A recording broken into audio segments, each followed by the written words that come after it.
Oke, selamat pagi semuanya. Boleh saya dengarkan suaranya lebih keras lagi dong di atas dan di bawah. Selamat pagi semuanya. Wow, senang sekali kita bisa kumpul sama-sama. Dan ini merupakan pembahasan kita tentang sebuah tema yang saya bersyukur banget kalau gereja kita membahas tema yang seperti ini. You have to understand bahwa di bulan ini kita bukan hanya sekedar membahas tema yang bagaimana menerima mujizat. Bagaimana diberkati. Bukan salah untuk saudara ngalamin mujizat dan diberkati. Tapi kita kepingin dig in sesuatu yang lebih mendalam buat saudara-saudara semua. Tentang bagaimana Tuhan mengejar kita dengan kasih-Nya yang begitu luar biasa. And by the way, kalau saudara adalah orang yang suka menelaah Alkitab. Kita dig in banyak sekali dalam bulan ini. Itu di area Lukas pasal 15. Okay? Karena dalam Lukas pasal 15 ini Yesus bikin cerita. Dan ceritanya itu cerita yang deep banget artinya. Dan kita ngupas beberapa hal ini dan saya berharap nolong saudara-saudara semua. Nah hari ini kita akan memulai pembahasan kita. And by the way kalau saudara mikirin kita selesai jam berapa, kita berharap kita selesai jam 11.15, saya berharap kita semua bisa clear up by jam itu, oke? Tapi tadi pagi itu just so powerful. Nah hari ini judulnya adalah gini saudara, pertobatan yang merusak. Oke, boleh katakan sama-sama 2, 3, pertobatan yang boleh lebih keras lagi enggak? Saya tahu sebagian dari Anda merasa aneh ini. 2, 3, pertobatan yang... Saudara, ini adalah salah satu kata yang mungkin jarang kita bahas ketika kita duduk and hang out dengan teman-teman kita. Kata-kata apa ini? Kata-kata ini, tobat, bertobat.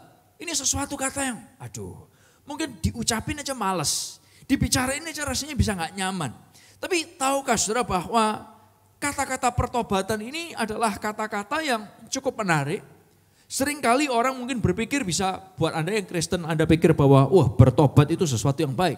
Tapi buat yang lain yang enggak Kristen, Anda akan berpikir bahwa gini, tobat, hanya orang culun yang yang tobat. Hanya orang cupu yang tobat. Saya pernah ketemu dengan seorang kawan yang gitu, ketika dia keluar dari sebuah pertemanannya yang enggak beres, dia berusaha hidup jadi lebih baik. Lalu kemudian dia diketawain sama teman-temannya, ini sekarang udah gak bisa kumpul lah, ini sekarang banyak ke gereja, sekarang pelayanan diketawain. Nah tahukah saudara, saya kepingin ajak saudara lihat bersama-sama. Memang tidak semua pertobatan itu menuntun kepada kebaikan. Tidak semua pertobatan menuntun kepada kebaikan. Bahkan beberapa pertobatan itu merusak kita, membuat kita makin egois. Nah saya kepingin saudara merenungkan bersama-sama. Bagaimana pertobatan ini? Nah buat orang umum akan berpikir pertobatan itu seperti orang yang udah gak punya jalan lagi, orang yang lemah udah gak bisa apa-apa. Ada seorang penulis puisi top yang pernah hidup di dunia kita, namanya adalah Lord Byron. Dia pernah bilang gini, the weak alone repent. Hanya orang yang lemah itu yang tobat. Orang kuat gak pakai tobat-tobatan. Oke? Yang online dan juga onsite. Ini kata-kata ini mungkin mewakili kata-kata orang umum berpikir tentang pertobatan. Orang berpikir orang yang tobat itu adalah orang yang lemah. Orang yang gak punya kekuatan. Orang yang Anda mengharapkan sesuatu yang Anda harapkan gak terjadi. Lalu kemudian bertobat. Di bagian berikutnya adalah gini, orang yang terdesak. Orang yang putus hubungan dari sebuah komunitas. Nah sementara dunia berpikir bahwa orang yang tobat itu adalah orang yang lemah, dengarkan saya.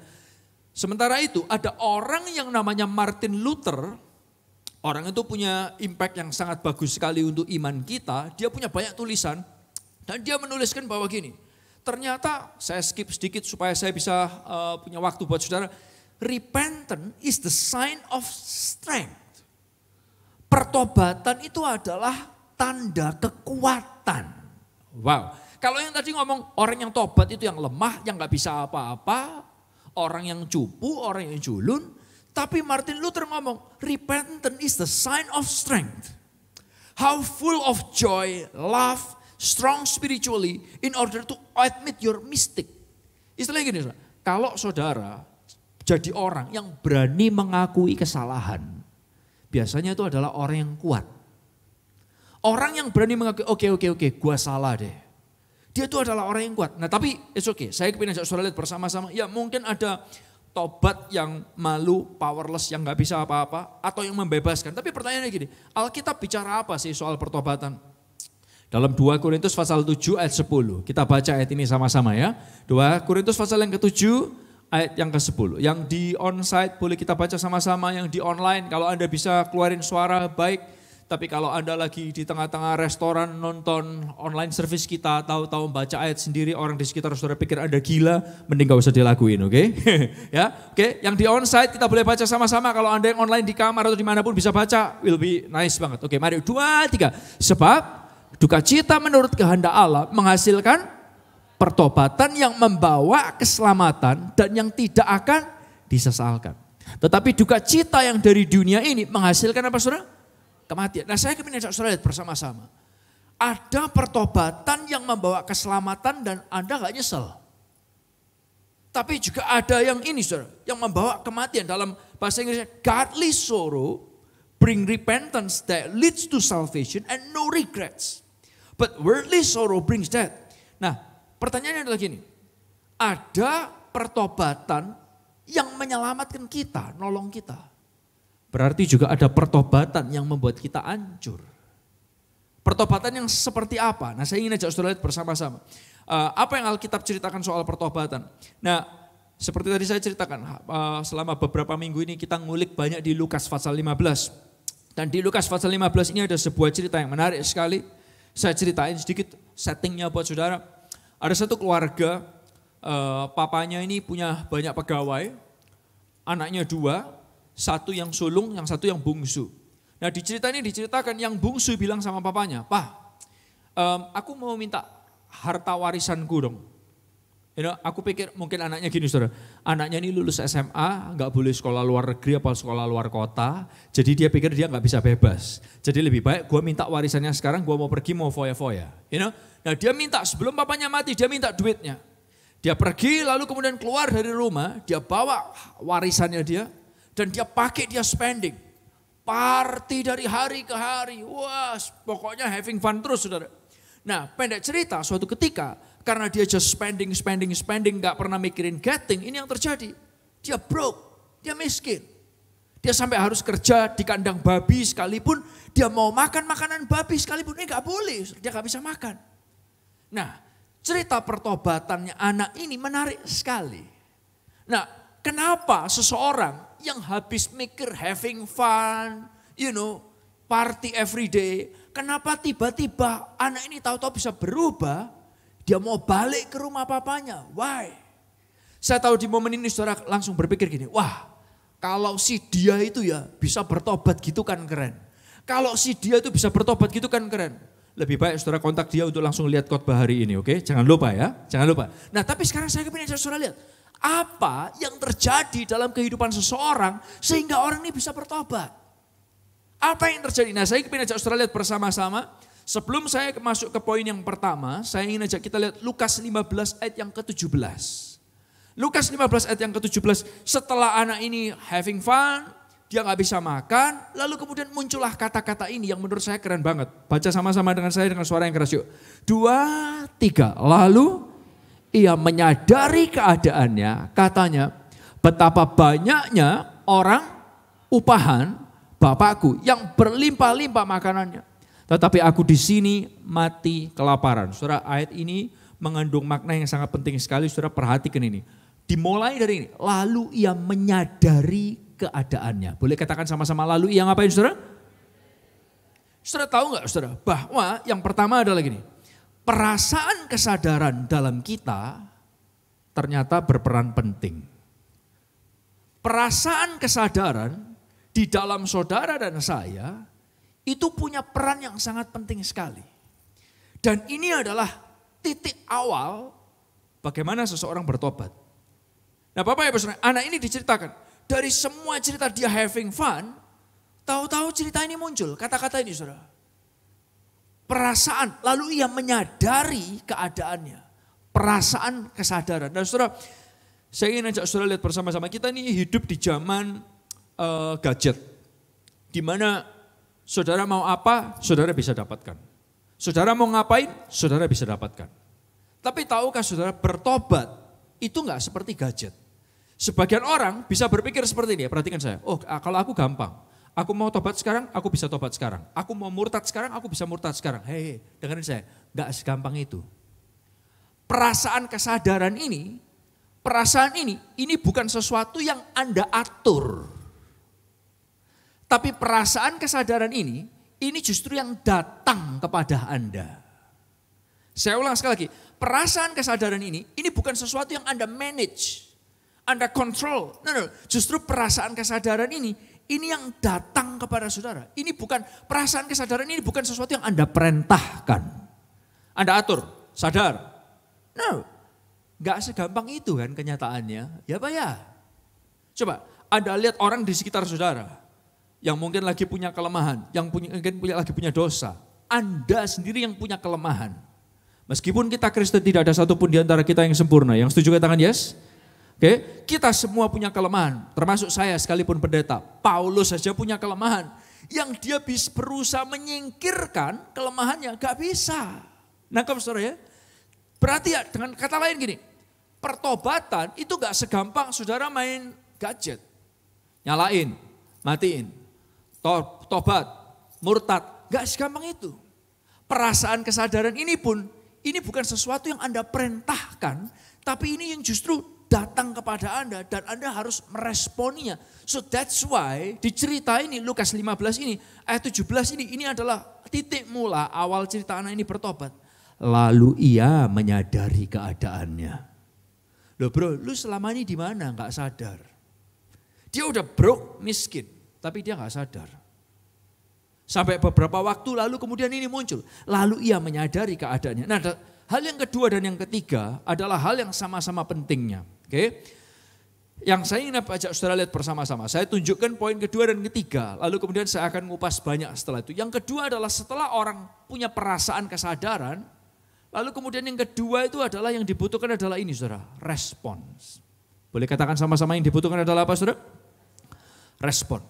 Nah, setelah saudara merespon perasaan ini, baru kemudian poin yang ketiga yang sangat penting dan sangat menentukan. Karena kalau saudara punya perasaan kesadaran, saudara merespon itu baik.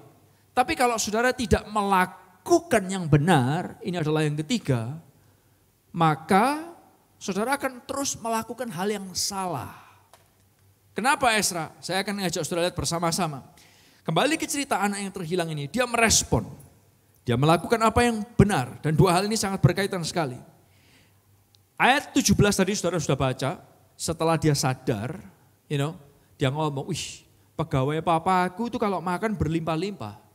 Setiap hari itu buffet, mungkin gitu saudara. Oke? Lalu kemudian ayat 18 sampai 20, kita baca ayat ini sama-sama. Oke? Lukas 15, ayat yang ke-18 sampai yang ke-20. Saya berharap saudara bisa ngikutin ayat ini sama-sama, yuk. Dengan suara yang keras, 2, 3. Aku akan bangkit dan pergi kepada bapakku dan berkata kepadanya, Bapak, yes, aku tidak layak lagi disebut anak Bapa. Jadikanlah aku sebagai salah seorang upahan Bapa. Ayat yang ke-20, maka bangkitlah ia dan pergi kepada bapaknya. Ketika ia masih jauh, ayahnya telah melihat Lia. Lalu tergeraklah hatinya oleh belas kasihan. Ayahnya itu berlari mendapatkan dia, lalu merangkul dan mencium dia. Coba saudara perhatikan. Setelah dia punya perasaan kesadaran, dengarkan saya. Dia mulai punya plan, dia mau merespon. Ayat 18, munculin lagi dong. Aku akan bangkit dan pergi kepada bapakku. Nah bapak ibu saudara sekalian, bapak dan berkata kepadanya, dia udah plan. Dia plan speech-nya dia. Ketika aku ketemu bapakku, this is gonna be my speech. Dia udah prepare, dengarkan saya, semua mata balik saya. Dan ini yang dia katakan, Bapak, aku telah berdosa kepada siapa saudara? Coba baca ayatnya, terhadap siapa saudara? Terhadap sorga dan terhadap Bapak. Saudara, yang menarik adalah gini, dia ini ngeplan, dia ketemu dengan papanya. Tapi ketika dia ngomong, Bapak, aku telah berdosa kepada siapa? The first yang dia mention adalah bukan kepada papanya langsung, padahal di picture-nya ini adalah papanya. Tapi yang dia mention adalah yang pertama adalah kepada sorga. Katakan sama-sama, kepada siapa saudara? Kepada sorga. Dan ini adalah respon yang harus dilakukan dengan benar. Kenapa bicara soal aku berdosa kepada sorga dulu, baru kemudian dia berkata, dan kepada Bapa. Aku berdosa sama sama sorga dan sama Bapa. Artinya gini, ini bicara soal hal vertikal dan hal horizontal. Oleh karena itu, dia bilang begini, Pak, aku salah, aku mau balik. Dia juga gak bilang gini, tapi Papa gak tahu kakak itu gimana. Kakak itu kalau tidur sama aku disuruh tidur di ranjang atas karena ranjangnya ranjang susun. Aku yang selalu tidur di ranjang atas. Kakak itu jahat sama aku, kakak itu egois. Oh, anak ini gak bertobat terus kemudian nyalain orang. Ada orang yang bertobat gitu. Loh, tapi aku ini gara-gara pasanganku. Aku gini gara-gara, aku ini gara-gara. Setiap kali saya ketemu sama orang yang seperti itu, saya cuma lihat gini. Satu hal, kamu tuh gak bertobat sungguh-sungguh deh. Aku ini gini gara-gara kakakku, aku gini-gini gara-gara adikku, aku gini gara-gara anak-anakku, aku gini gara-gara. Stop blaming others. Stop nyalain orang lain. Anak ini pun juga gak bilang, loh aku gini karena papa kasih aku duit. Coba kalau papa bilang, papa gak kasih aku duit, aku gak akan seperti hari ini. Anak ini gak nyalahkan orang lain, tapi dia bilang, aku salah. Inilah pertobatan yang baik. Pertobatan adalah respon terhadap kesadaran yang membangunkan perasaan kita. Nah, fokusnya terhadap Tuhan membuat kita jauh dari self pity dan kita bertanggung jawab tanpa menyalahkan orang lain. Nah, anak ini sudah punya plan. Anak ini punya plan. Dengarkan saya. Dia mention yang pertama bukanlah papanya, tapi dia ngomong ini, aku dosa sama Tuhan terlebih dahulu. Lalu dia ngomong, aku dosa sama kamu, Pak. Nah, kalau saudara perhatikan, dalam Mazmur 51, ada cerita di mana Raja Daud, dia itu pernah berdosa, dia suka sama istrinya orang, istrinya itu diambil sama dia, hamil. Nah dia gak kepingin ketahuan dan ribut sama suaminya, dia bikin plot. Dia plot supaya suaminya ini maju ke medan perang, terbunuh di sana, istrinya jadi punya dia. Pinter saudara ya, luar biasa banget. Nah setelah suaminya meninggal dan lain sebagainya, dengarkan saya. Lalu kemudian dia diingatkan, dia punya salah. Saudara tahu ini yang jadi responnya Daud di Mazmur 51. Dia membuat pengakuan seperti ini, dengarkan. Dosa terhadap Engkau Tuhan. Terhadap Engkau Tuhan aku berdosa. Loh pertanyaannya gini, enak aja lu ngomong sekarang, gua berdosa sama Tuhan. Terhadap orang itu gimana yang mati? Nangkap saudara? Tapi sebelum dia mengatakan aku berdosa kepada orang itu, dia ngerti ini perlu ada hubungan vertikal yang diselesaikan dulu. Aku berdosa terhadap Tuhan, baru kemudian dia bicara soal berdosa terhadap sesama. Nah dengarkan saya, anak ini ngomong same thing. Dia plan, dia main, nanti kalau gue ketemu sama bokap gue gimana? Apa yang harus aku bicarain? Dia akan ngomong gini, Pak, aku salah, aku berdosa terhadap Tuhan dulu, baru terhadap sesama. Nah kenapa penting saudara? Karena gini, izinkan saya berkata kepada saudara, semua mata boleh saya mau tanya sama saudara. Yang pernah berdosa boleh angkat tangannya. Keren sekali. Oke, sekali lagi yang di atas dan di bawah, yang pernah berdosa boleh tolong angkat tangannya tinggi-tinggi please. Oke, yang gak pernah berdosa tolong bangkit berdiri. Kita akan angkat saudara naik ke sorga. Gak ada saudara ya? Oke, semua kita pernah berdosa. Dan tahukah saudara, waktu kita berdosa, seringkali kita ini punya konsekuensi alam dosa. Contoh. Kalau saudara mencuri, dosanya mencuri. Apa yang harus ada jadi konsekuensi alamnya? Saudara bisa digebukin. Ya Pak ya? Nah, atau saudara harus mengembalikan beserta dengan bunganya. Nah dengarkan saya, banyak orang mau bertobat itu bukan karena dia peduli sama Tuhannya dulu. Tapi gini, ketika seseorang mencuri, setelah dia mencuri, dia takut mau digebukin dan dia nggak mau digebukin, akhirnya dia bertobat. Nangkap saudara? Dia nggak mau, dia bertobat kenapa? Karena nggak mau digebukin. Saudara tahu nggak? Banyak di antara kita nih mau bertobat karena kita nggak mau ngadepin konsekuensi alam dosa. Ngikutin saudara ya? Nah oleh karena itu ketika orang bertobat dengan cara seperti ini akan membuat kita nih makin egois dan makin rusak. Karena kita bertobat bukan kita menyelesaikan urusan kita sama Tuhan. Kita bertobat karena apa? Takut terhadap konsekuensi dosa. Ya Pak ya? Dan ini bukan pertobatan yang benar. Ini pertobatan yang makin egois. Saya kasih contoh saudara sekali lagi. Suami istri hidup bersama-sama. Oke. Lalu kemudian entah yang suami atau entah yang istri. Sekarang karena yang nakal kan seringkali kalau pendeta gambarin yang nakal itu yang suami. Padahal istri yang dua blok banyak gitu loh saudara. Saya nggak tahu kenapa. Entah salah satunya terikat sesuatu, entah kecanduan drugs atau selingkuh lah, atau saya nggak tahu yang lain dan lain sebagainya, judi dan lain sebagainya. Misalnya nih, salah satu kecanduan, dia kena keterikatan ini. Lalu kemudian dia diancam sama pasangannya. Kamu begini terus ya. Ini yang pasangannya katakan. Sekali lagi kamu gini, gua cerain lu. Akhirnya dia bertobat. Dengarkan saya. Dia bertobat kenapa? Karena gak mau dicerai bro. Gak mau dicerai sis. Nangkap saudara? Dan kalau dia bertobat seperti ini, makanya ada istilahnya tomat. Tobat kumat, tobat kumat. Karena sebetulnya dia belum selesai. Dia bertobat karena egoismenya. Dan egoismenya ini makin membuat dia besar. Sehingga dalam pertobatannya Tuhan gak makin gede dalam dirinya. Tapi dirinya makin gede. Saudara nangkap apa yang saya bicara sampai sejauh ini? Karena apa? Karena ini saudara. Dia cuma memikirkan aku mau enak. Aku mau nyaman. Aku gak mau dicerai. Aku gak mau entah orang tua sama anak ya. Kadang orang tua juga bilang gitu. Kamu sampai sekali lagi tak usir keluar dari rumah. Dan kemudian dia bertobat karena apa? Tobatnya karena egonya. Karena egoismenya. Dia gak mau gak nyaman. Dia mau nyaman. Tapi tahukah saudara pertobatan yang seperti ini bukanlah pertobatan yang baik. Ada orang yang bernama Stephen Sharmak dari The Great Puritans. Dia berkata, self-pity repentance and true repentance itu very different. Ada yang namanya self-pity repentance.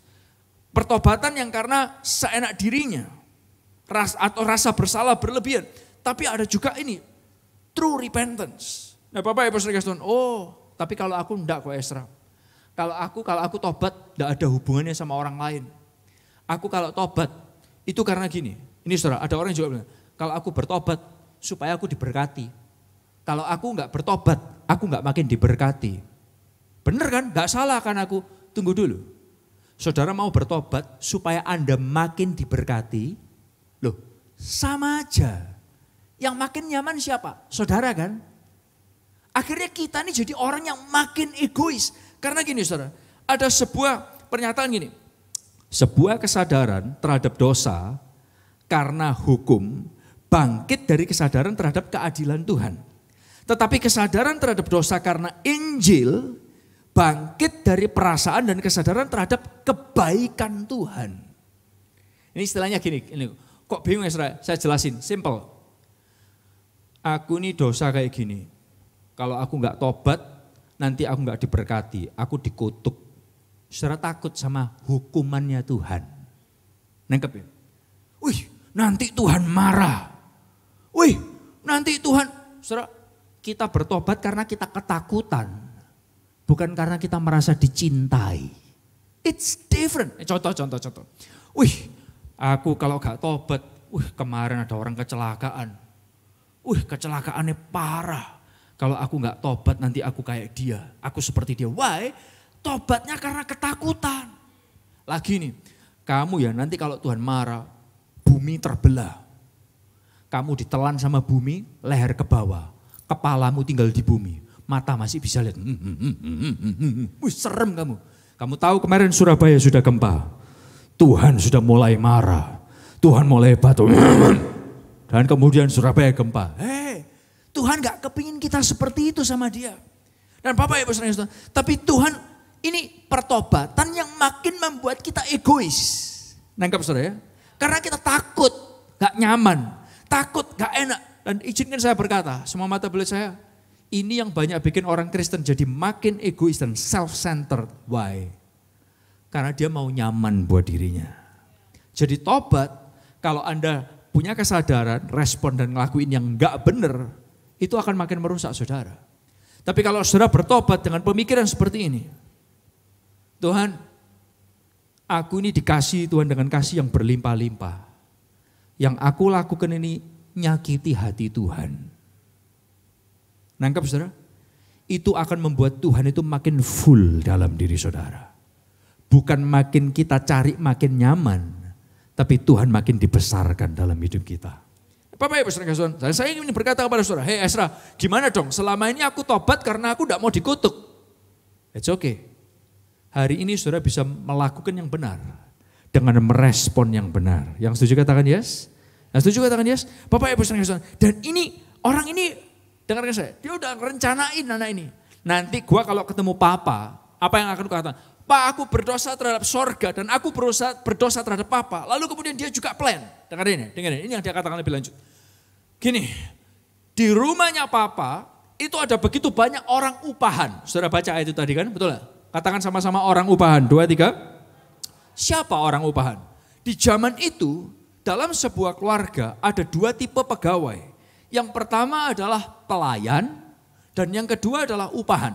Pelayan itu siapa? Pelayan itu adalah orang yang kerja di keluarga itu, dibayar oleh keluarga itu, tapi tinggalnya di dalam rumah. Sama keluarga itu pelayan. Nah tapi orang upahan adalah gini, yes dia kerja dibayar sama keluarga itu, tapi dia tinggalnya di luar. Tidak sama keluarga itu.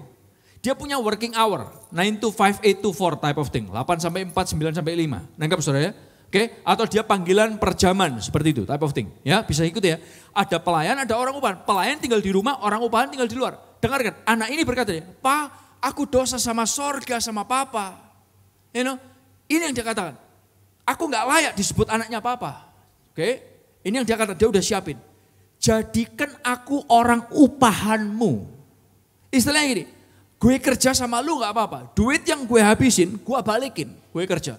Aku nggak harus tinggal di sini, aku tinggal di luar. Nah dengarkan saya saudara, ini cerita yang Yesus bicarain. Tahukah saudara, kalau approach ini dilakukan untuk hubungan manusia sama manusia, maka saudara adalah orang yang baik.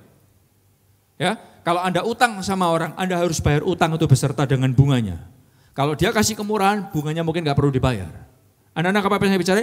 Kalau ini manusia sama manusia. Nah dengarkan saya. Tapi cerita ini, yang desain cerita ini adalah Yesus. Cerita ini bukan real story, tapi Yesus membuat cerita ini. Nah dengarkan saya. Waktu Yesus bikin cerita ini, dia menggambarkan bapaknya ini adalah Allah Bapa di sorga. Yang setuju katakan yes? Anak ini adalah saudara dan saya manusia. Nah waktu kita berdosa, kita datang kepada Tuhan, seringkali ini juga gambaran kita. Tuhan, aku tahu dosaku banyak. Gini Tuhan, tak perbaiki dosaku. Aku akan tebus dosaku. Di momen saudara anak ini berkata, aku akan jadikan, aku gak layak jadi anaknya Bapak, jadikan aku orang upahanmu, semua mata boleh saya. Di momen seperti itu dia sedang berkata kepada papanya, aku gak perlu anugerah dan aku gak perlu kemurahanmu. I can fight for it. Kalau terhadap sesama gak apa-apa. Tapi terhadap Tuhan, saudara nggak bisa perbaiki dan saudara nggak bisa tebus dosamu sendiri. Yang setuju katakan yes. Dan ini yang Yesus ceritakan. Bapak Ibu Saudara Tuhan, ini yang Yesus gambarkan. Dan ini adalah gambaran tentang ini Bapak Ibu Saudara. Bedanya antara agama sama Injil. Boleh katakan sama bedanya antara apa Saudara? Oke, lebih keras lagi dong di atas dan di bawah dan semuanya. Bedanya antara apa? Yang online ketik ya. Orang lain kata, bedanya antara agama dan Injil. Agama menuntut saudara melakukan perbuatan baik untuk menebus dosa saudara. Tapi Injil itu beda. Yesus lakukan sesuatu buat saudara. Saudara tahu agama Anda harus backing Tuhan. Anda harus kejar Tuhan. Anda harus kejar Tuhan. Tapi kalau Injil, Tuhan yang kejar saudara dengan apa? Perasaan kesadaran yang datang kepada saudara. Yesus bikin ceritanya bukan gini. Anak ini bertobat. Dia datang kepada papanya dan dengarkan, papanya di mana? Papanya bukan di dalam rumah. Duduk-duduk, cerutuan sambil minum kopi. You know, atau makan kerupuk. Bapak Ibu Saudara, lalu kemudian anaknya kejar, Pak, maafkan aku Pak, tolong bukain pintu. You know, aku akan jadi orang upahan Pak, please. Setelah dia nangis 3 jam baru papanya bukain pintu. Itu bukan cerita yang Yesus berikan kepada saudara dan saya. Tapi ceritanya papanya duduk di luar, ngapain? Nungguin lihat anaknya balik. Dan anaknya dari kejauhan, bukan sudah dekat merangkak, nangis-nangis, menggerakkan hati bapaknya. No. Masih dari kejauhan, papanya lari kejar dia. Dan saudara perlu tahu, orang Yahudi dewasa tidak lari sembarangan. Yang lari adalah budak. Pria dewasa dia pakai baju yang panjang. Kalau dia lari dia harus angkat bajunya. Makanya saudara lihat beberapa kali cerita di Alkitab, orang mau maju perang, dia angkat bajunya dia supaya dia bisa lari. Dan pria dewasa, apalagi dalam kondisi seperti ini, nggak boleh lari-lari. Tidak pada budayanya. Tapi Yesus menceritakan orang ini, dia lihat anaknya dari kejauhan. Dari kejauhan. Dia angkat jubahnya, dia lari. Dalam kondisi anaknya telanjang dan kotor, bau babi. Saya nggak tahu saudara baca ceritanya dengan benar nggak? Papanya ciumin dia. Waktu saudara belum ngerti untuk menebus dosa saudara, Bapak yang di sorga kejar saudara. Dia ciumin saudara. Oh, kasih tepuk tangan yang luar biasa buat Tuhan kita. Dan dengarkan saya, ini yang Yesus ceritakan. Ini yang gambaran Yesus. Anak ini datang, anak ini belum ngomong, Bapak Ibu sering kasih, anak ini belum bisa apa-apa. Papanya datang dan berkata, ambilkan jubah baru, dikasih jubah baru. Ambilkan cincin, yang artinya itu adalah stempel keluarga. You are back, kamu balik dalam kartu keluarga kita. You are in the family. Dikasih cincin, dikasih kasut. Dan dengarkan saya, dibikinin pesta gede. Ini loh anakku balik. Semua mata beli saya, apa yang anak ini lakukan? Yang deserve apa yang papanya lakukan. Saudara mau tahu apa yang anaknya lakukan? Nothing.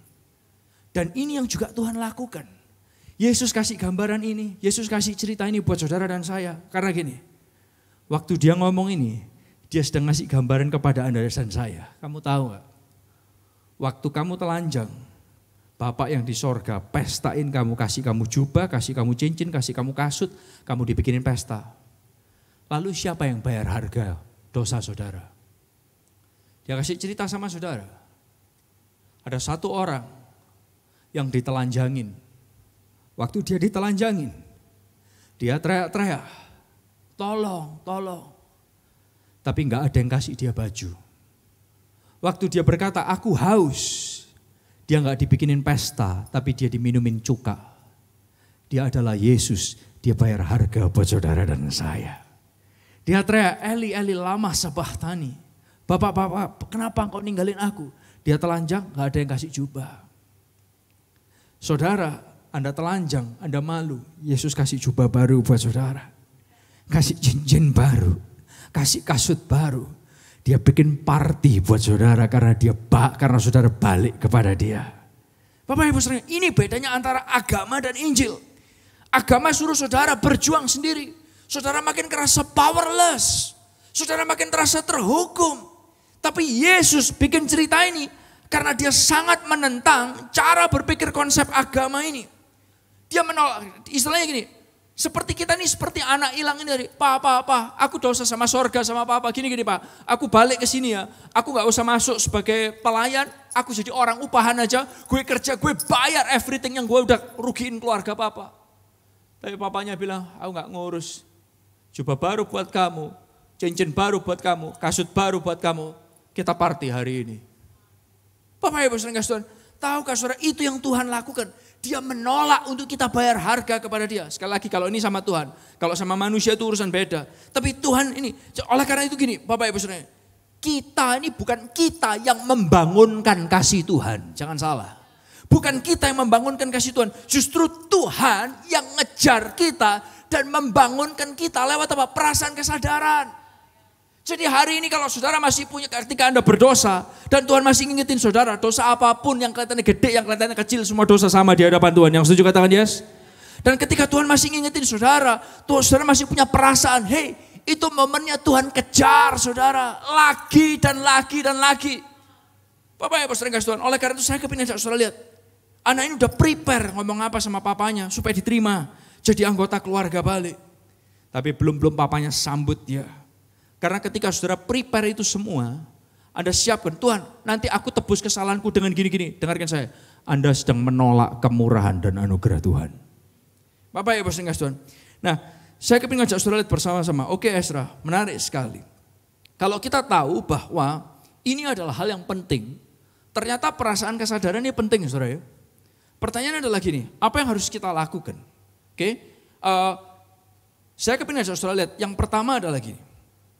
Kalau percaya ke Anda bahwa pertobatan datang kepada perasaan saudara, jadi istilahnya gini, pertanyaannya adalah gini, perkumpulan seperti apakah yang saudara mau berada di dalamnya? Komunitas seperti apa yang saudara mau ada di dalamnya? Maukah saudara berada dalam komunitas yang makin menghilangkan perasaan kesadaran ini? Ataukah saudara mau berada dalam komunitas yang membuat perasaan kesadaran ini makin gede dalam saudara? Nangkap saudara? Saudara mau berada dalam komunitas yang seperti apa? Yang membuat perasaan kesadaran ini makin diam dalam hidup saudara? Atau maukah saudara berada dalam komunitas yang membuat perasaan kesadaran ini makin gede dalam diri saudara? Saya bersyukur, saya secara pribadi saya punya AOC. Jadi keluarga rohani saya. Saya bersyukur ada lagu-lagu yang diproduksi lewat AOC ini yang membangkitkan perasaan kesadaran saya. Saya bersyukur ada kata-kata firman Tuhan yang membangkitkan perasaan kesadaran saya. Karena saya kepingin secara pribadi perasaan kesadaran saya ini bicara terus kepada saya. Secara pribadi. Sebelum kepada saudara semua. Karena di momen inilah wujudnya Tuhan ngejar saya secara pribadi dengan kasih-Nya. Bapak Ibu saudara yang kasih Tuhan. Nah saya kepingin ajak Bapak Ibu saudara lihat bersama-sama. Sampai di sini saudara berpikir, oh Ezra good. Wah khotbah ini mestinya si A denger, si B denger. Bagaimana dengan kita sendiri? Yang juga gak sempurna. Yang juga kita ini perlu bertobat lagi dan lagi.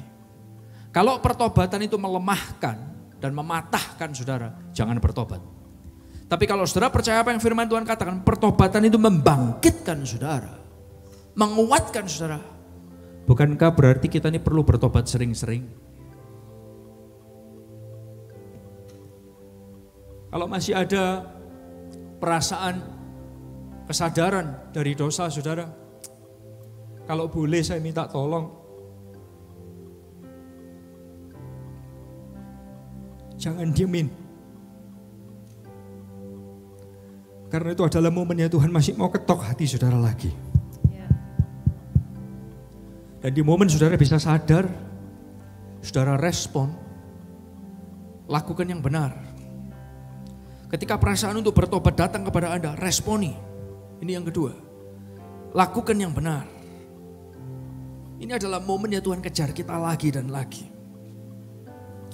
Saya berharap kita gak mikirin untuk orang lain, tapi untuk diri kita sendiri dulu aja. Kita perlu bertobat lagi dan lagi. Karena Tuhan kepingin connect sama kita lagi dan lagi. Kalau orang dunia berkata pertobatan itu terpisah, kalau sama Tuhan pertobatan itu justru connect sama Tuhan. Kita nemukan kuasanya Tuhan. Ada berapa yang diberkati pada pagi hari ini? Boleh kasih tepuk tangan yang luar biasa buat Tuhan. Saya kepingin mengakhiri khotbah ini dengan cara yang sedikit berbeda. Saya gak ingin ajak saudara langsung berdiri, tapi saya kepingin nanya sama saudara. Jawab jujur ya, jawab jujur. Ada berapa yang pernah berdosa dan tahu-tahu Anda sadar ini salah, Kalau saudara pernah sadar ini salah, atau itu tadi seharusnya salah. Kalau Anda pernah merasakan perasaan kesadaran seperti itu, boleh angkat tangan saudara, please. Yes, yang di atas ini, oke, thank you, turunkan tangan saudara, dengarkan saya. Apa yang kita lakukan? Saya nggak tahu, kita bisa macam-macam. Perasaan kayak gini, mungkin hari ini, mungkin muncul pertama kalinya buat saudara. Selama ini Anda gak peduli, dan hari ini muncul pertama kalinya. Dengarkan saya, ini momennya Tuhan mau bicara sama saudara. Tapi sebagian dari saudara Anda berkata, Ezra, wow, kalau aku sudah 5 kali. Yang lain berkata 50 kali, Ezra. Yang lain lagi berkata, Pastor, 500 kali. Yang lain berkata, setiap hari cuman aku selalu ignore. Hari ini saya berharap saudara celik. Itu momennya Tuhan masih mau kejar saudara. Dia ingin berkata, hey bro, hey sis, aku bisa connect lagi sama kamu. Sebentar, Pastor Elisheba and the band, mereka akan nyanyikan satu lagu. Dan di momen mereka nyanyi, saya kepingin saudara tetap duduk dan ngerenungin hal apa yang Tuhan bicara sama saudara, yang Tuhan kepingin sadarkan saudara daripadanya. Mungkin satu hal, mungkin 5 hal, mungkin 500 hal, saya gak tahu. Tapi SDC ketika mereka nyanyi, saya berharap saudara boleh diingatkan Tuhan lagi. Aku sayang kamu. Aku kejar kamu dengan kasih-Ku. Aku gak nuntut kamu bayar harga dosamu. Aku udah lunasin semuanya. Aku cuma berharap kamu bisa merespon dengan respon yang benar. For I took breath, you were singing over me. You've been so good to me. For I took a breath, you breathed your life in me. You've been so kind to me. Oh, the overwhelming, never-ending, reckless love of God. Oh, it chases me down, fights till I'm found, leaves the 99. I couldn't earn it, I don't deserve it, still you give yourself away. Oh, the overwhelming, never-ending, reckless love of God. Yeah.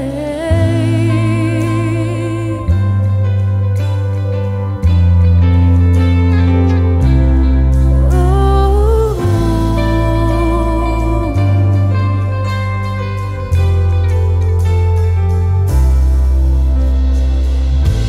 When I was your foe, still your love fought for me. You've been so good to me.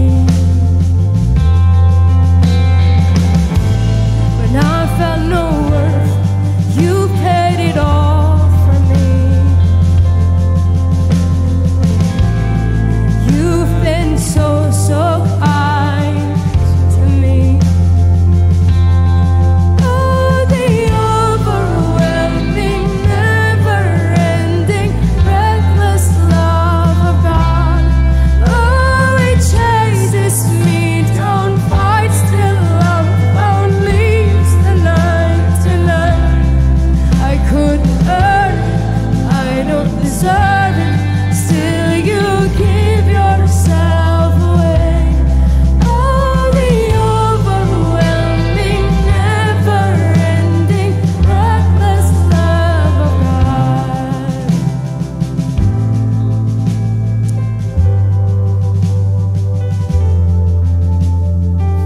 Saya bisa merasakan siang hari ini Tuhan bicara kepada banyak kita, ingetin kita. Dan Tuhan nungguin di depan pintu untuk lihat saudara dari kejauhan. Dia gak tunggu saudara dari dalam pintu, tunggu saudara ketok-ketok, teriak-teriak, begging God like crazy. No, He's waiting outside the door. Dia nungguin di depan pintu. Ketika dia lihat saudara cuma mau merespon, dia mau kejar saudara dengan kasihnya. Dia mau rangkul saudara, dia mau cium saudara. Bukan karena Anda harum, tapi ketika Anda telanjang dan bau seperti babi sekalipun, Tuhan mau ciumin saudara, dia mau rangkul saudara. Karena itulah Injil. Bukan perbuatan baik kita yang menyelamatkan kita, tapi kasih-Nya Tuhan yang besar, yang mengampuni kita and welcome us back in the family. Yang setuju katakan amin. Yang setuju katakan amin. Paket berdiri bersama-sama. Sorry, saya minta waktu saudara 3 menit lagi supaya kita bisa selesai di lagu ini. Dan saya berharap di momen ini ambil waktu saudara untuk bersyukur buat kasih Tuhan. Anda bisa nyanyi bareng dengan band, angkat tangan saudara tinggi-tinggi. Anda yang kepingin balik kepada Tuhan, mulai bertobat dan berkata, oh Anda bisa ngomong dari dalam hati Tuhan. Thank you buat kejar aku dengan perasaan kesadaran. Thank you. Selama ini 5.000 kali Engkau pop up in my mind. Hari ini aku berkata, aku bertobat. Bukan karena aku gak bisa. Aku bertobat bukan karena aku cukup. Aku bertobat bukan karena aku bodoh. Tapi aku bertobat karena aku connect dengan Engkau. Sumber kekuatan yang ngampuni aku, yang menjelekkan mataku. Aku bertobat karena ada sorga setelah kematian. Ada pengampunan dosa. Bukan Engkau nuntut aku. Aku bertobat karena ada Tuhan yang mau bayar semua dosaku. Aku seharusnya telanjang, tapi Engkau yang ditelanjangi. Oh, seharusnya Engkau yang dipestakan, tapi Engkau pestakan aku. Kasih tepuk tangan yang luar biasa buat Tuhan kita. Come on, Anda bisa tepuk tangan lebih keras lagi. Oh yes God, sing it like you mean it. Oh. There's no shadow you won't light up, mountain you won't climb up, coming after me. There's no wall you won't kick down, law you won't tear down, coming after me. There's no shadow you won't light up, mountain you won't climb up, coming after me. Yes God.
Buat kasih-Mu Tuhan. Terima kasih buat kejar kami terus Tuhan. Haleluya, haleluya, haleluya, haleluya.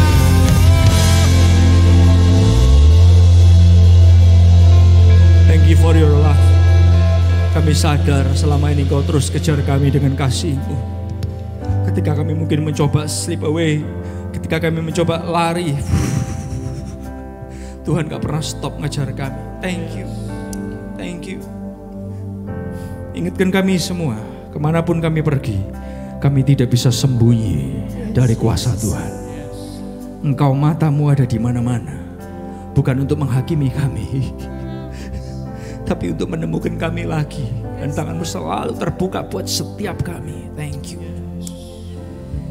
Thank you. Thank you Jesus. Angkat tangan saudara tinggi-tinggi di hadapan Tuhan. Tiba saatnya kami kembali ke tempat masing-masing. Berkatilah pekerjaan, keluarga, kesehatan, keuangan saudara, sekolah saudara.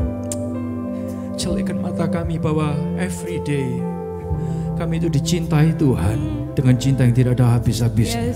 Setiap hari itu adalah mujizat yang Tuhan kerjakan. Setiap menit, setiap detiknya Engkau mengejar kami dengan kasih-Mu. Dan ajar kami untuk bisa mengasihi Tuhan balik, mengasihi sesama. Apa yang dikerjakan tangan-Mu Engkau sertai buat berhasil, buat berjaya. Di dalam nama Tuhan Yesus. Yang percaya dan diberkati bersama berkata, God bless you. Sorry ambil waktu saudara. Saya berharap Anda diberkati, mengalami Tuhan. God bless.